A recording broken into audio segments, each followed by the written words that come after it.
साथियों नमस्कार। सभी साथियों का हमारे धर्मपथ ज्ञान गंगा यूट्यूब चैनल पर बहुत बहुत स्वागत है। साथियों, आज का जो वीडियो है हमारा वो श्री रामचंद्र जी के वनवास से है, जिसमें माता कैकेयी जी ने वनवास देते समय 3 शर्तें लगाती थी। उन 3 शर्तों के जो रहस्य थे वो हम आपके सम्मुख लाए हैं। साथियों, वीडियो पसंद आए तो लाइक करना, कमेंट करना और सब्सक्राइबर करना मत भूलना। साथियों, पहली शर्त जो थी कि रामचंद्र जी किसी राजा के राज्य में नहीं जा सकते हैं, उनका प्रवेश किसी राजा के राज्य में वर्जित रहेगा।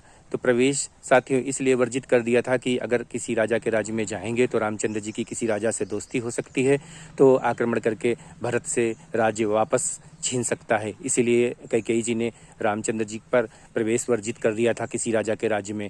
दूसरा रहस्य ये था कि वो तपस्वी और सन्यासी जैसे रहेंगे, जंगल में पति पत्नी जैसे नहीं रहेंगे। अगर पति पत्नी जैसे रहते तो माता सीता जी के पुत्र उत्पन्न होता, वो जो है अगली बार उत्तराधिकारी बन जाता, तो भरत के बेटे को राज्य नहीं मिल पाता। और 14 वर्ष तक वनवास इसलिए दिया क्योंकि 14 वर्ष के बाद उस समय सतियों पुत्र जो है बालिक हो जाता था।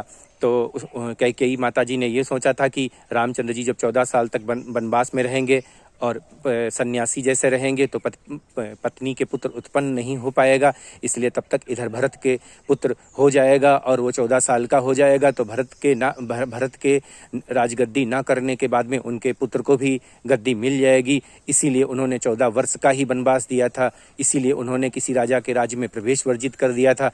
इसीलिए कैकेयी जी ने माता सीता और रामचंद्र जी से कहा था कि आप सन्यासी और तपस्वी जैसे रहेंगे। जय सिया राम।